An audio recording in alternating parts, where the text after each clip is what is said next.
Okay, good afternoon, everybody. I'm going to go ahead and get started. I want to be very cautious of everybody's time.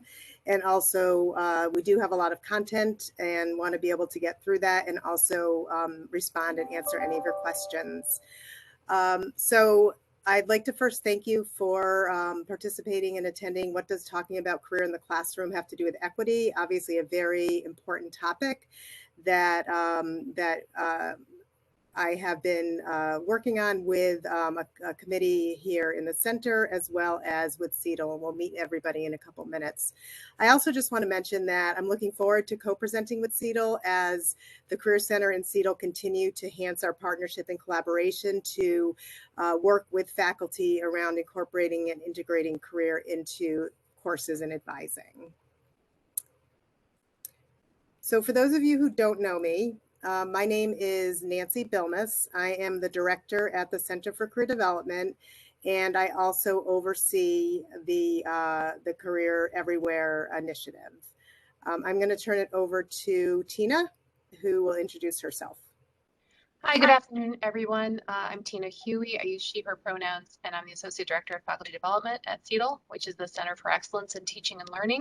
We're located in the Rowe building on the Storrs campus, but we work with all campuses, all colleges, schools, departments, staff, faculty, grad students, and postdocs.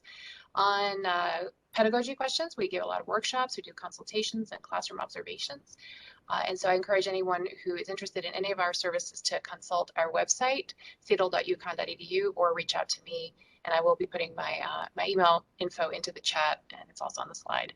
So I'm so pleased to be doing this. I want to thank Nancy for initiating this, and also the other people on the committee who have just been absolutely fabulous to work with. I have learned a lot through this process, and I hope that I'll be able to contribute some of the more pedagogical insights to this question of how to incorporate career to ensure more equitable outcomes for our students. So with that, I think I will turn it over to, let's go with Jessica. Do you want to say hi? My name is Jess Buller. I am a consultant in the Center for Career Development. I will be one of a couple people kind of moderating the chat today. So if you have any questions, feel free to put those in there, and I will be kind of reviewing them as we go through the presentation. Great. Ami, do you want to say hello? Hi, everyone. I am behind the presentation today, so you can't see my face, but my name is Amalinda Rosito, and I'm an Associate Director at the Center for Career Development, and I focus on programming and career everywhere. Thanks so much for joining us today. Great. And Xiaochen. Hi, everyone. My name is Xiaochen Liu, and I'm a faculty development specialist in CETL. And today I will, with Jessica, I will moderate the chat room. And thank you. Great. Back to you, Nancy. Great. Thank you, everybody. It's been a great committee to work with in preparing this presentation. Just want to reiterate what Jess said. If you have any questions during the presentation, please add them to the chat. We will have more of an active Q&A at the end of the presentation, but we want to make sure we address as many questions as possible. So in working with CETL over the past semester, it became evident that that we wanted to present on career inequity and how faculty can be influential in helping to equalize access to in the career space as kind of one of our first presentations, our first co-presentations. So I'm going to start by going over the agenda. So first we're going to define career inequity and then talk about implications of career inequity here at UConn, what the Career Center is doing to help alleviate some of the inequity around career. The Center for Career Development is also almost finished our career and identity survey, and I'm going to give you some information on that is yet to be shared. So you're going to be privy to that. We're going to then talk about career equity in practice, and then look at some resources and examples.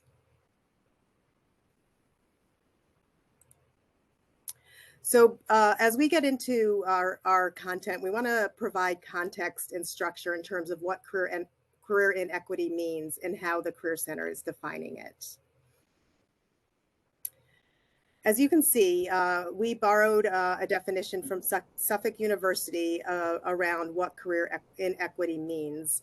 And obviously we all know that there are many forms of oppression and organizational structure that perpetuate career inequity. And as a result, not all of our students have equal access and opportunity to social capital and professional networks, which means that not all students have the ability to meet their career goals in the same way that other students do. We also thought it was important to provide a couple of examples of predictors of career inequity. And obviously this is a very short list, but we just wanted to point out, if you're working potentially with first generation college students, with students who come from a high school with a lack of available resources for college and career planning, compared to some other schools that have a plethora of resources around college and career planning, students coming from low income households, and students with disabilities.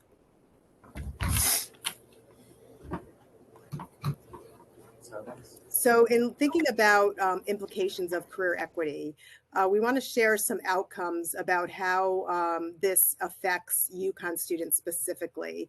The Career Center is responsible for collecting and analyzing first destination data for students. And we want to share a small snapshot of what this looks like and the career inequity looks like for our students' outcomes. This disaggregated data is illustrative of some demographic groups of students who graduated between 2017 and 2020 and confirms that career equity is in fact happening here at UConn. We don't have enough data for American Indian and Alaskan Natives or Native Hawaiian and other Pacific Islanders to really come to more definitive conclusions, but we thought it was important to share with those populations what we do have. But you can see from this data that most of the demographic populations that are listed here have lower outcomes in employment rates, in percentage employed, than white students. And obviously this is a concern and one of the primary reasons we're talking to you today as we try to provide equal access and equity for all of our students. The other compelling thing to note here as well is when you look at the percentage of students who are still seeking employment or next steps after graduation, at the time that these surveys were taken, white students are at 11%, and most of the other students that you can see here, Asian students, 14% of them were still seeking, Black and African American, 19% were still seeking, and Hispanic and Latinx, 17% were still seeking. So that is a noteworthy number as well. So in addition to UConn's data, and there's also a national conversation related to career inequity on college campuses. And the American Association of State Colleges and Universities co-authored an article about how colleges and universities can change the structure of career planning. And one of the most critical and often missing pieces that you can see right here in the student success equation is career advising. Within this article, we see that academic advising and other high impact practices are embedded in curricular and co-curricular spaces, but so often career advising and career planning is missing in that space. Recent research has also found that helpful career advising is one of the most likely practices to increase college student career mobility in the first 10 years after graduation. And that is data from the National Alumni Career Mobility Survey from a national level. The Center for Career Development has also been participating in what we call NACM to receive these types of results specifically for UConn students. But we thought it was important just to share that that is certainly one of the predictors for career mobility in the first 10 years after graduation.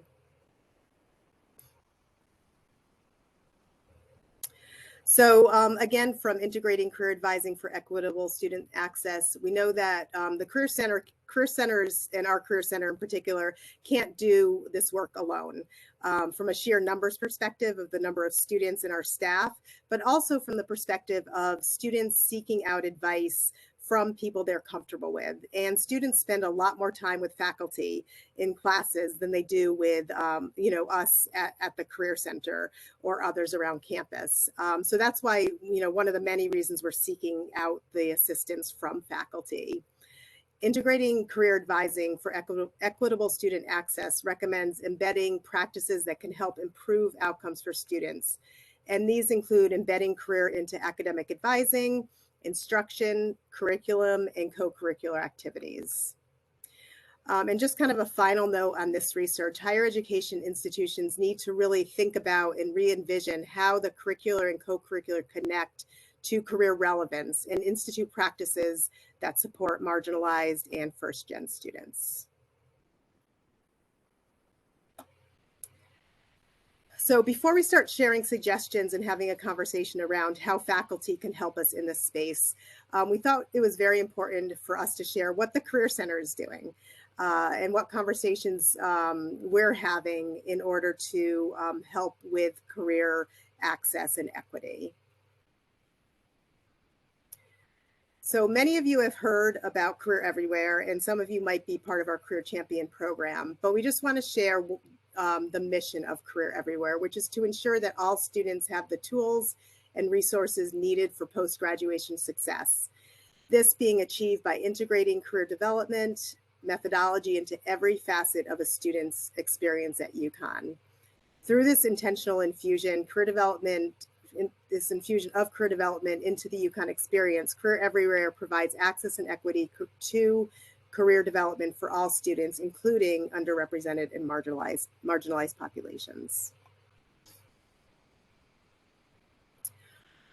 The next item that I want to talk about is career competencies. So these are career competencies that are from the National Association of Colleges and Employers, which I'll refer to as NACE because the other is a mouthful. Some of you may be very familiar with these, and with NACE, but NACE is an organization that oversees college career relations and career centers. And these skills and competencies have been proven through research that employers and graduate schools are really seeking these in entry-level candidates for those roles. And you may already be familiar with a lot of this language, communication skills, critical thinking skills, as competencies that are relevant to the outcomes that you as faculty members are already using in your classes, assignments, and objectives. The language might be a little bit different, and they might not be from NACE, but my guess is that many of you are already using this type of language. And where these come to support equity and access is by sharing these in your classes. All the students in your classes will hear about these, not just the ones who might happen upon it or be in a session with a career coach. So if all of the students are hearing about these important skills and competencies, they can start as early as freshman year in enhancing and growing these competencies. And as faculty members, sharing this information and linking to classes and assignments will help all of our students understand what employers and graduate programs are looking for. And it'll also help them articulate their value proposition to future employers and to future graduate schools. So the next thing that we are doing, the Career Center is doing around career equity and access is our Diversity, Equity, and Inclusion Committee, which is been in existence for about 6 years. Over the past couple of years, we've really been looking at different ways to reach our students from diverse and marginalized populations. And the committee does this by being committed to intentionally developing resources and services that nurture equitable access to career education and advancement. And in alignment with the Center for Career Development's mission, the DE&I committee values diverse perspectives of the UConn community, including, but not limited to, faculty, staff, students, alumni, as well as our corporate and campus partners. And as you can see from the slide, over the past couple of years, something that we're really proud of at the center, we've gotten several awards for our DE&I efforts from our regional and national associations. And we've also been asked to present on our work within career at our national and regional organizations, and have done this multiple times. So we're super proud of this work that we're doing, and it will continue as we move along in this space.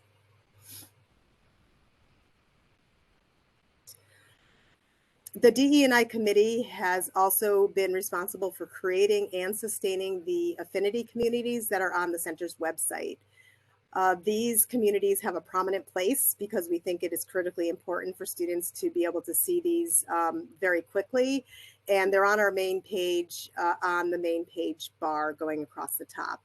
And these sites provide students with relevant and specific resources based on whichever group they identify with, including information on resources, mentors, and other pertinent information as they search for jobs.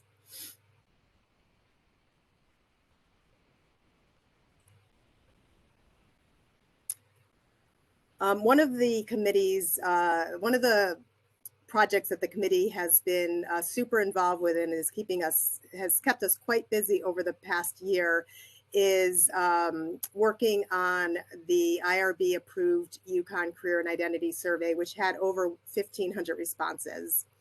And I want to take a few minutes to just to share a couple notable comments about the results and how they may impact the work that we're doing in career, but also that you might be doing around career and equity.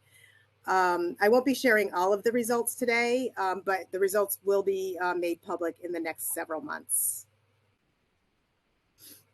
One of the primary goals of the survey was to determine for each affinity community what their top reported concern is. And as you can see from this chart, there are several of the demographic communities had similar concerns, which really focus on lack of access to desired job or internship opportunities, feeling intimidated or unwelcome in a professional environment, lack of diversity in the workplace, lack of access to a professional network, and I don't know what careers are available or exist. As a center thinks about programming, resources, and moving forward, we'll be using this feedback as we plan programs and services for students in these particular communities. Another notable question that we asked was, do you feel you need career guidance? And you can see from this graph here that most of our students at UConn feel that they need some type of career guidance. What is notable here as well is that international students, Asian and Pacific Islander students, Black African American students, doctoral candidates, and Latinx students all reported with over an 80% need of career advice. And we're going to go to the next slide to see where our students are getting their advice from. So you can see here that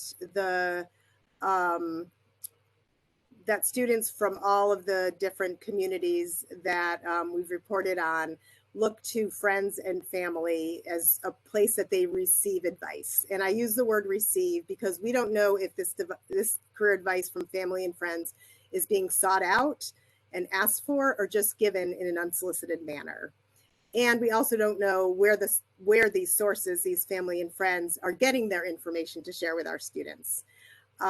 So the more that faculty can engage in these conversations and share information about career, hopefully the faculty and staff can move up in this question over the years. And we absolutely don't. You'll see for second a little bit, and then for third choice, faculty is listed. But we also see social media appearing, and we absolutely really don't want our students to be getting their career advice from random social media accounts. So this is one of the reasons that when we look at the third the place that students are getting career advice, then it's really important for us to work with you as faculty members and to increase the advice that students are hearing from faculty members. And a great place to do that is in classes. And we want to work with faculty to help you feel more confident in the device that you're providing, and or with referral resources, and so you can share some information with students around that. Sharing career information and resources with faculty is one of the primary reasons that we're having this conversation and talking about career in the classroom. So I'm now going to turn it over to Tina, who's going to talk more of the pedagogy and some of those implications around talking about career in the classroom.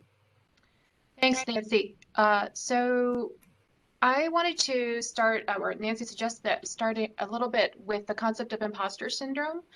And this is because there is an observation that among faculty who have spent their entire careers, and graduate students who are instructors as well, who have spent their entire careers in higher ed, there's a sense that we don't necessarily have the wide range of industrial experience or professional experience that would be represented among our students who are taking our classes. And so who are we to give any kind of recommendations or advice? We may also feel a little insecure about our networks outside of higher education. And so especially when we're advising undergraduate students, it can sometimes lead to preference for just not addressing career at all. And what I have found personally, and I'd be really curious to hear from others, we are going to hear from Dr. Danielle DeRosa in a moment, is, do you find that your students are really interested when you do talk about your work history? If you talk about how you have become a professor, if you have spent all of your time in higher ed, my point simply is that students are very interested in how we got where we are, what paths we took, how we built our network, how we decided to go to certain educational institutions. Did we do internships along the way? Did we make mistakes? Did we flounder? All of those things I have personally experienced are very interesting to students. Every semester I'll have a day where I'll say, ask me anything. And it'll often be about how did I get where I am and what path did I take to get there? So this idea of imposter syndrome is really very powerful in many cases as something that prevents us from talking about career in the classroom. So there are some things that we can do if we, in addition to talking about how we got where we are and other paths we considered, one thing that we can do is invite guests to our class. So we can invite someone from the Career Center to come and talk to students about how, in my case, I teach writing, right? What are some of the careers that value writing and that require a high level of writing? Or to simply come and discuss how the different career competencies from NACE might apply in the course that you're teaching. You might consider consulting directly with the Career Center or with CETL around how to build some of these competencies into your course objectives or into your course assignments. I believe the Career Center can also help network you to get some of these guest speakers into your classrooms. And Nancy, I'm sorry if I'm missing another important point about what instructors can do if they feel like they want to get some additional perspectives in their class. Please feel free to chime in. Okay, great, thanks. So that's a little bit about imposter syndrome, and maybe when we get to the Q&A, you all can share a little bit about how, if it's not imposter syndrome necessarily, but what is preventing you from talking about the broader sort of range of professions and jobs and careers that students studying your subject can have. So I think we'll move on from there. So there are ways to apply career competencies and career talk into your classroom that don't require a lot of extra effort or design on your part. And then there are some that do require a little more intentionality and design up front. And so it's often helpful to just know what that range is, because depending on your situation, you may not feel that you can incorporate all of the competencies or any competencies directly into your objectives. But you might be able to do something at a slightly more modest scale that will still have a huge impact in connecting students to their futures, to their dreams, to their hopes, to their plans. So a simple way would be to add career readiness language to your syllabus. A simple short paragraph that says, these are the key ways that what you learn in this class can be applied. A more elaborate version would be to maybe even talk about a former student who took this course, who went on to do such and such, or who went on to do an internship that following summer that required those skills or that content knowledge. So adding career readiness language to your syllabus, encouraging students to add academic projects to their resume or CV and portfolio. I do this at the start of the semester. I say, this isn't just a throwaway class. What you learn in here will get you a grade, but it is also, I hope, something that will give you a project that you can put into a portfolio that you can share with anybody. For example, if you're looking for an internship this summer or a job after you graduate and so forth. You could adopt ready-to-use Husky CT career modules that were created by CETL and the Career Center. Those are, as noted here, available in Husky CT that you can integrate straight into your course. You can integrate NACE competencies into your course objectives or class assignments. So we're going to give some examples of that in a moment so you can see what that looks like. And then the last one here that I can read because of the captioning, I apologize, is to work one-on-one with the Career Center for syllabus and curriculum consultations, which is a fabulous service that I'm sure is underutilized. Let's see, Nancy, did you want to just back up, and is this a good point for Dr. DeRosa to chime in? Absolutely. This would be a perfect time. So Danielle's going to talk a little bit about how she's actually implemented this into some of her courses as a practitioner. Hey everyone, my name is Danielle DeRosa. I work in the NEAG School of Education, specifically in the Department of Educational Leadership, and sport management is my academic home. I'm really grateful to be here with you all today, and grateful to Nancy and Tina for kind of spearheading this presentation. So I'm happy to share a couple examples of how I have included the NACE career competencies into my own work and really just career readiness in general. But first I wanted to loop back to something that Tina was talking about before in terms of imposter syndrome and what we can offer students. And it took me a while to come to this, but one thing that I think I've really honed in on is, and Tina, I think all the things that you said are right on, right? Like I have my own career journey that I could share with students and they're interested by that. I can be really transparent and candid with them and they're drawn to that. But something that you didn't mention and I think is really important for us all to think about is that we have the ability to meet students where they are because we are on college campuses. So I think that oftentimes we think about the support that they'll need to navigate a career down the road while still recognizing that they have to navigate the institution that they're currently at. And that's the institution that we're at too. So we can really be a vital piece in helping them to do that and to really meet them where they're at when they're in our classrooms and kind of navigate the road ahead alongside them. But in terms of specifically the career competencies and career readiness, I've done a couple things in my classes and I'll highlight a few.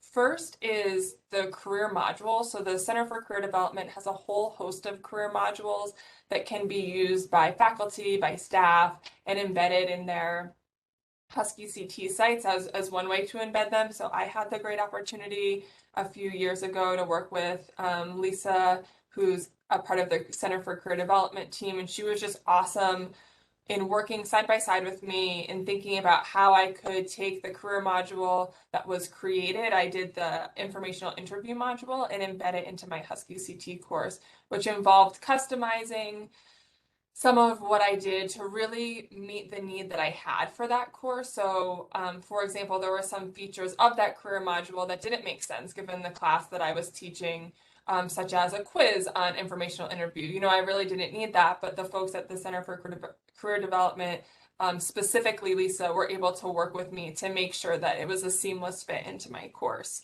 And then something that I have been using more and more now are the NACE career competencies, not only in how I talk about career with students, but also in helping familiarize them in terms of the ways in which they are gaining competencies as NACE kind of outlines these 8 indicators.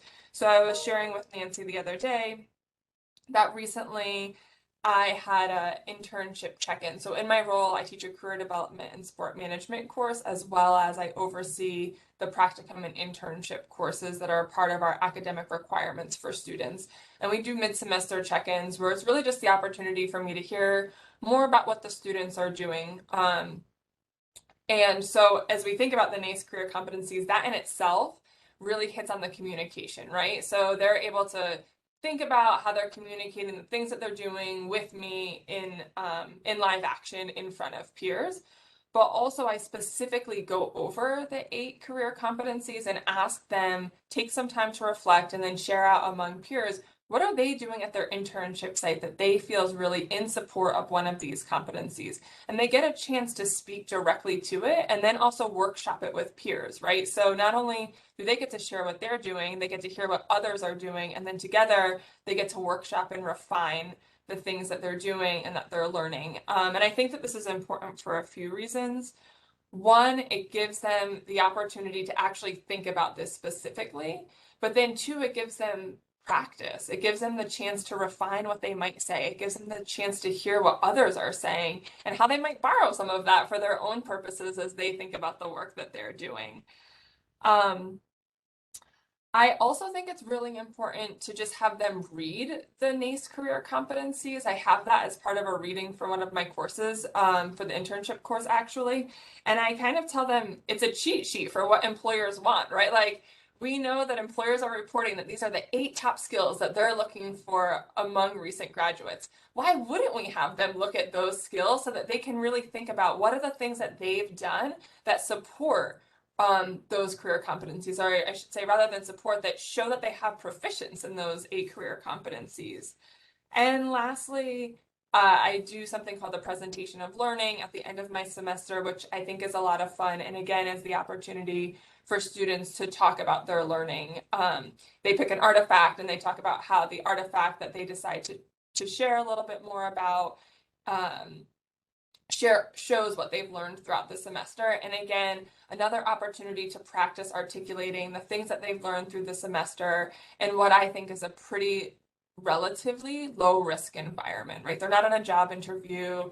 And I even tell them at the beginning of the presentation, you know, the points that I'm really transparent about the scoring structure, and it's really about a collective opportunity for learning. But again, it's more so creating these low risk opportunities for the students to try on how they would talk about these experiences.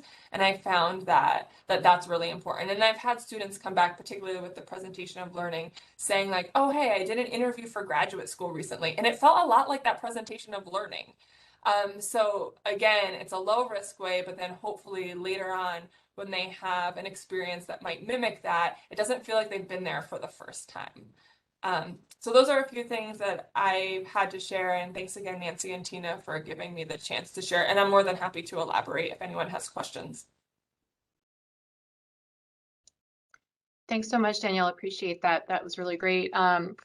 Sort of range of how you use these competencies and why you use them.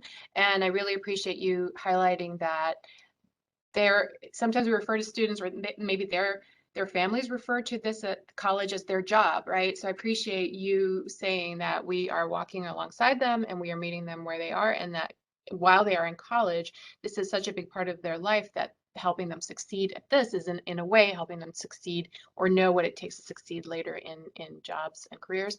And it also reminded me of this concept of the hidden curriculum, right? Where we know that for many first generation students, not all, but many, navigating the norms and expectations of the university itself is an additional sort of burden and task really that is placed on them if they don't have anyone in their immediate circles to help them navigate that or understand it.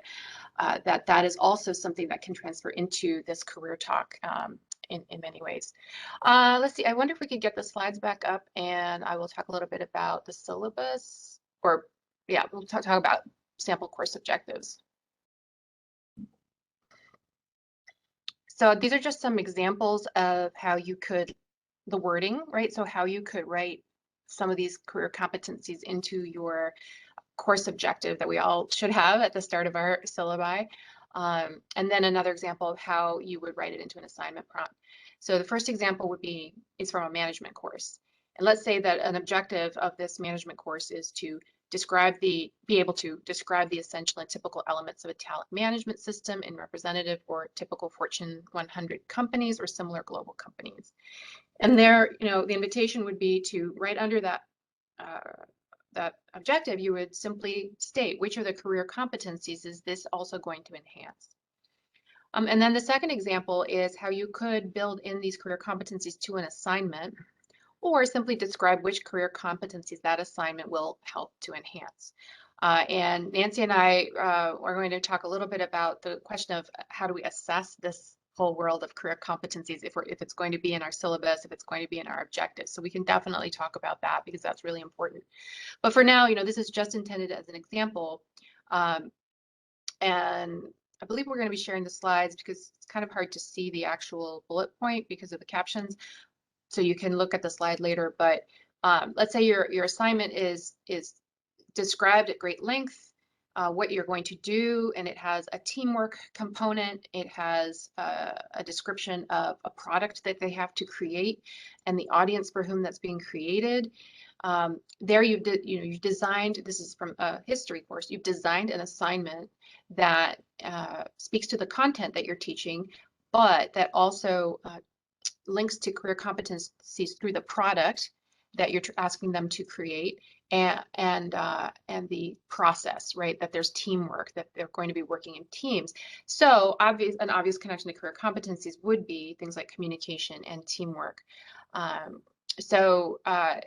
Very, very easy really to build in simple, add a line under your assignments, highlighting for students, connecting those dots for them as to how this assignment is going to relate to transferable skills that they can use in other classes and in their work lives after college.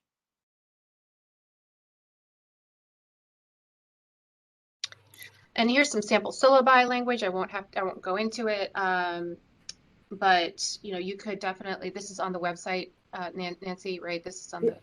So this is actually this and the example you just shared, Tina. They're both on a Google Doc that we'll be sharing in a few minutes that you'll all have access to. But the syllabi language came from a faculty subcommittee that the Center for Career Development has been working with, and they helped give us some language that they would be interested in including on their syllabi. And this could be an option if you aren't incorporating career competencies yet, but you want to make students aware of them and that they will be learning and enhancing competencies. Or if you are already doing this, it's another way to reinforce the importance of the competencies in doing career work and being involved in activities to help you with your career planning and career development. And the two samples, one is a general cut and paste syllabus example, and doesn't really need any type of adaptation. But the second one is an adaptable language. And for this one, we encourage faculty to possibly include, like Tina was just sharing, include some of the NACE competencies, technical skills, transferable skills that your students will be in learning and enhancing in your courses. So one is, again, we know that time is a commodity that is valuable for all of us, and and there's a lot of different things on your plate as faculty members. So that's why we wanted to give you a couple options, one that was a little bit of an easier lift. And again, we at the center can help you if you want to incorporate the language for NACE competencies into your syllabi like this, or into any of your assignments as well. So the next, just moving on to the next slide, the Center for Career Development has a competency feedback form where we solicit information from students on how they develop competency as UConn students. So they can start thinking about this, to Danielle's point. And it's in their courses, but it's also in their extracurricular activities. It is in internships. It's in volunteer work. So one of the places that we ask them to think about is through courses. And so we have a couple comments here. Again, you'll be getting the slides, and there's more content on our Becoming Career Ready page, which I'll be talking about in a few minutes. But this also gives students the opportunity to think about the competencies they've gained in your class and to just reflect on them a little bit, because reflection is so important in this process.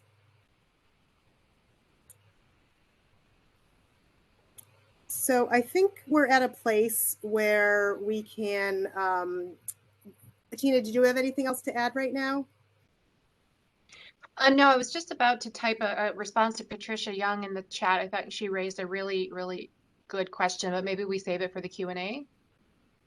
Yeah, we can do that. Jess has put some content in there, but I think it definitely was worth some elaboration and some discussion as well, because it is a really good point. Great. So why don't we share the Google Doc? I think Jess was going to share that in the chat, and we can take a minute to go over some of the resources and information that are in the Google Doc to help support you all with these efforts, and then we can go into our Q&A.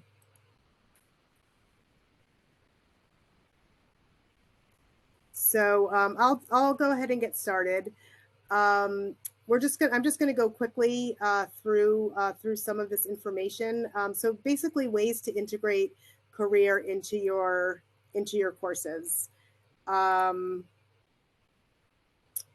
encouraging students to add academic projects to their resumes. So we have a resume guide here that you can look at, and we also have a resume sample binder. And both of these are resources where you can certainly look at, and students can also share. You can share with students as well.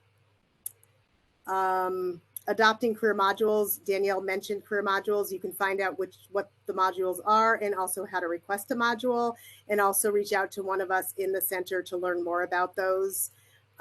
Inviting an employer for a presentation or a discussion of industry. We're actually having a workshop on that next week on April 7th. So you have that in this Google Doc. If you're interested, you can certainly register for that.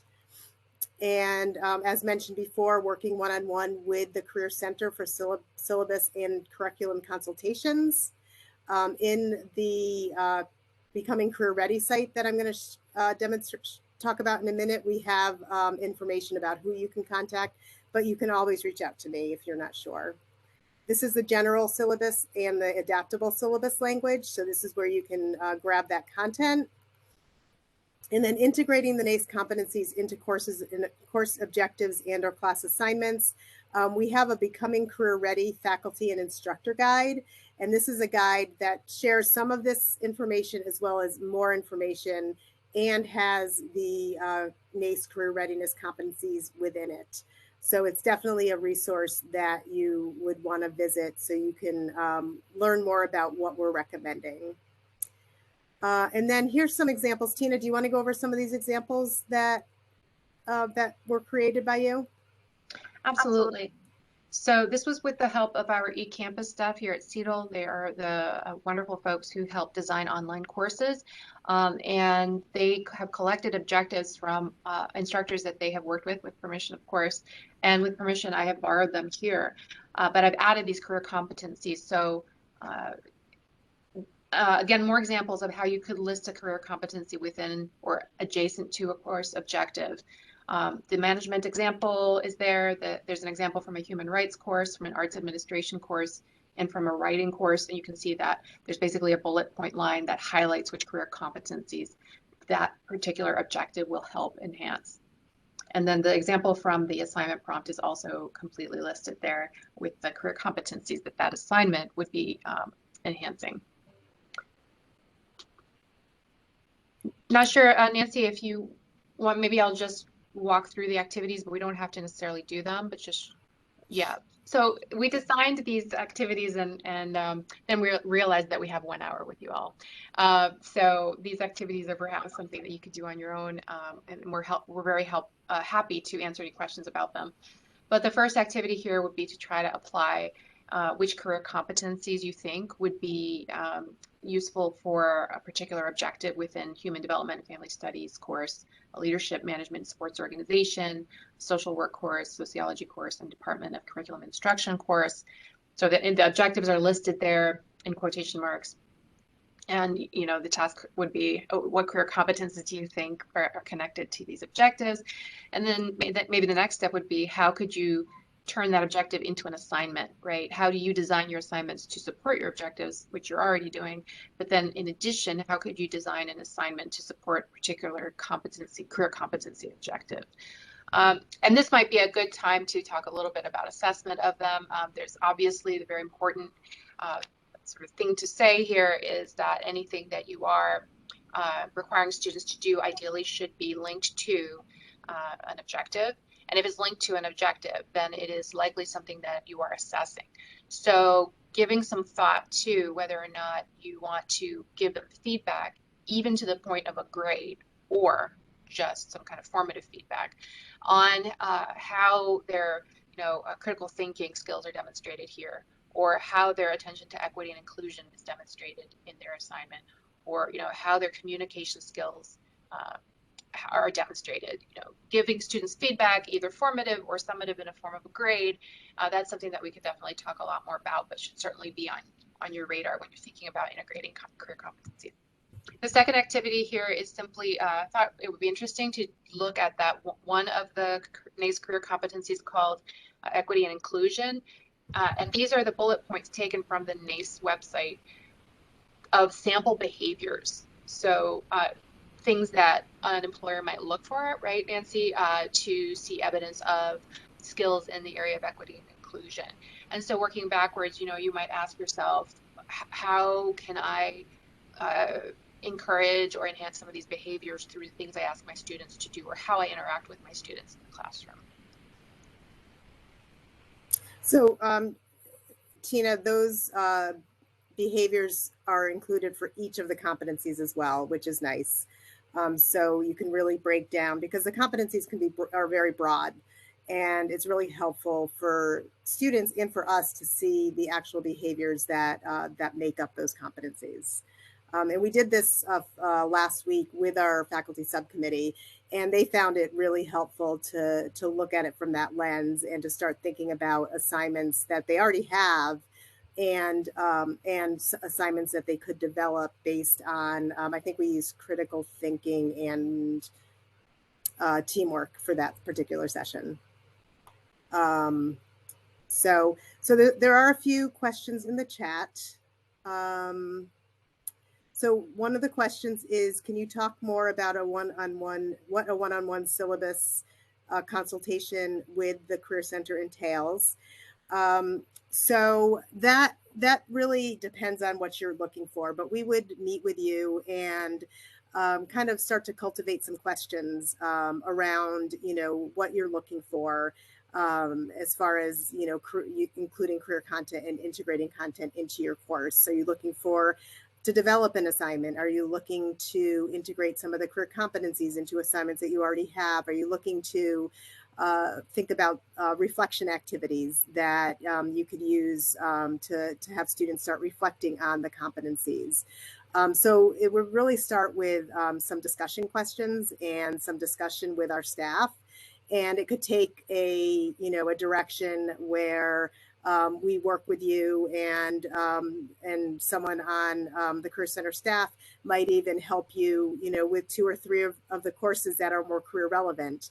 Or it could be a consultation that happens, 2 or 3 times to the point where you're comfortable with the content that is on your syllabus, and you go and present, and then possibly come back to talk to the staff member about what you've done.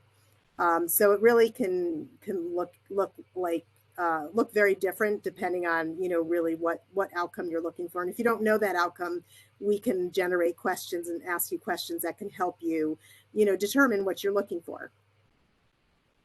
So I don't know if anyone, I know several people on my staff who are on this call as well. If anyone wants to add anything, just certainly put that in the chat and we can call on you.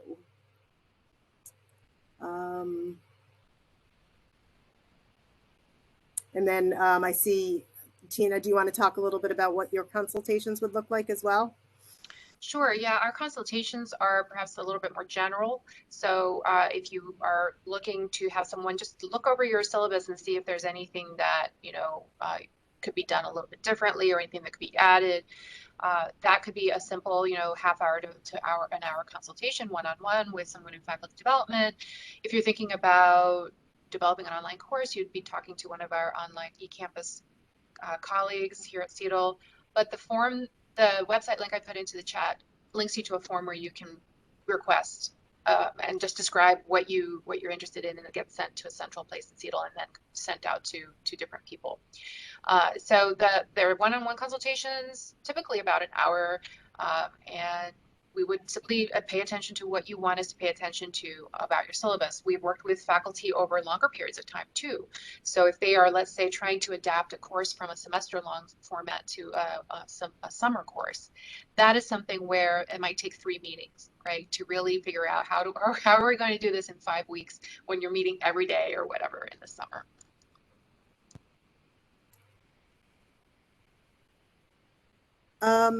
So there is somebody who wants to know if we will come to your class, and we absolutely will, but I think this went directly to Jess. So if you can just put your name in the chat or send it to me so I can, make sure we can follow up. We're happy to come to your class, somebody from our center to talk about some of these components or something more specifically. You certainly can reach out to us, or you can, put your name in the chat.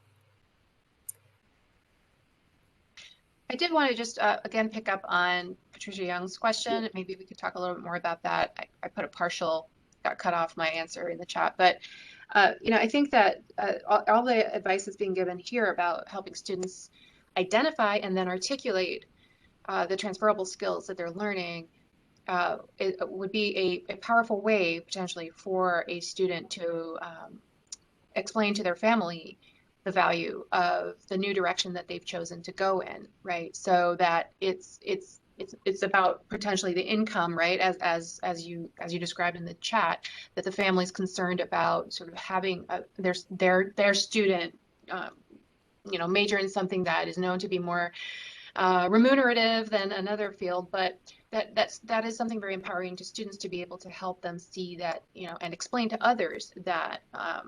I'll take my example. An English major, actually can result in gainful employment. I mean, that's kind of a stereotypical example, but I think a lot of English majors have been in those shoes. And so I am a first generation student in the sense that my parents did not go to college in this country. And so I had to explain a lot why I chose the major that I chose, because they didn't understand why I would major in comparative literature.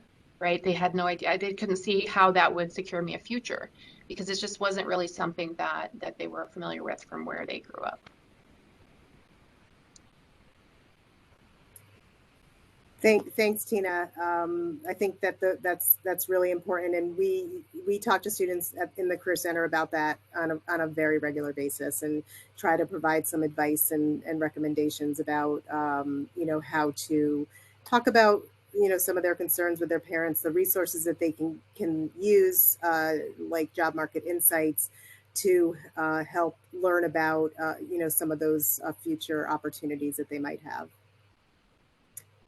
Your example was very helpful, Tina. Thank you. You're welcome. Thanks for asking the question. There's a link to advising for equitable success. Hans, that is the resource that we had quoted earlier in the presentation about the national conversation around career inequity, and it's a resource that it's like 28 pages, but there is an executive summary which I think really couches the conversation and the issues and concerns around inequity in the career space very well. So I don't know if you had any more specific questions. No, I just read the executive summary, and it's basically what you guys are advising to do. So yeah, good. And thank you, Lisa added some more about what we do with faculty around syllabi. So she put that into the chat. Does anyone want to unmute? Anyone have any other questions or just discussion items that they would like to share?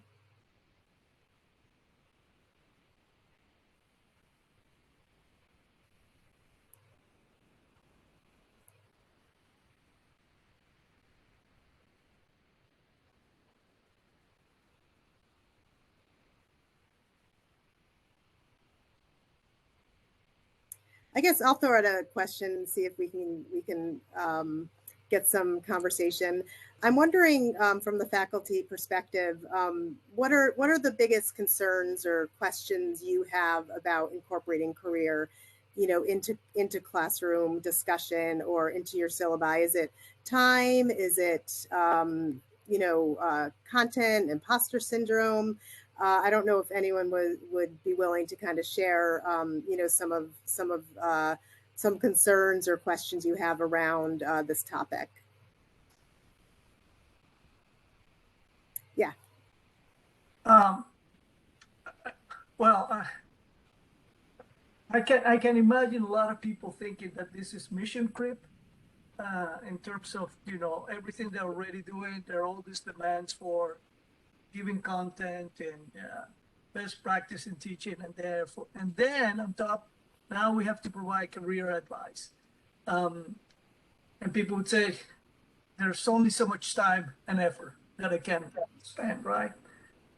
So I suspect that would be a major concern, and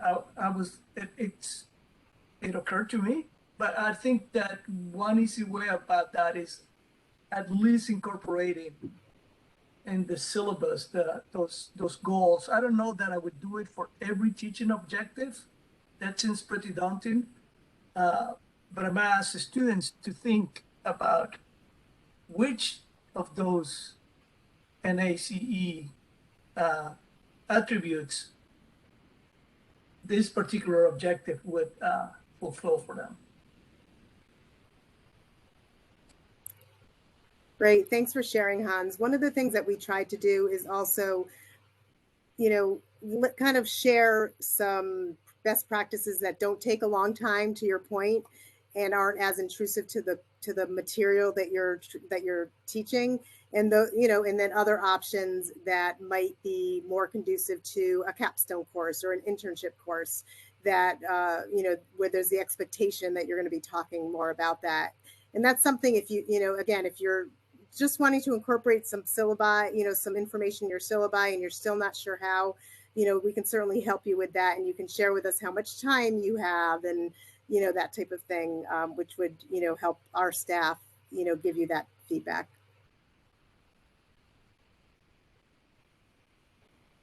Yeah, I debated, Hans, about how to do this in my own course, and I ended up taking a pretty sort of let's say low stakes approach, and I copied information from the Career Center into my syllabus, and then sort of some iconography of the different competencies, because it made my syllabus look cool, but also it was like a signal to my students that I understand that many of them are coming in here thinking about, how do I explain this to my family, or or I don't even understand why do I have to take this class, and so just from a signal value perspective, I'm hoping that it helps. I do also go through it with them, because just in case they didn't read the syllabus. Can I just add something briefly? One of the simplest things that I do, I mean, I teach communication, which sort of gives me an advantage anyway, but one of the simple things I do is just mention the fact that there are such a thing as career competencies, because I don't think many students are even aware of that. And then that leads us into other things.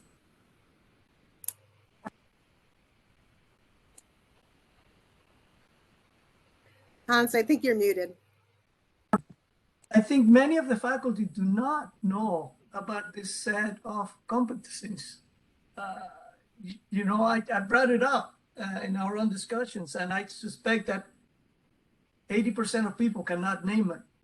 So, yeah. You're absolutely correct, and that's one of the efforts that we're trying to do within the center, is making helping faculty understand and know about the competencies, so then it does trickle down to students. So I want to be conscious of time. It is approaching 2 o'clock, and I really appreciate everyone's attendance and participation. If you do have questions on the career side, please don't hesitate to reach out to myself or somebody else on my team. And CETL and the Career Center will be continuing to collaborate in the future with some more sessions like this. So we hope to see you then. So, thank you.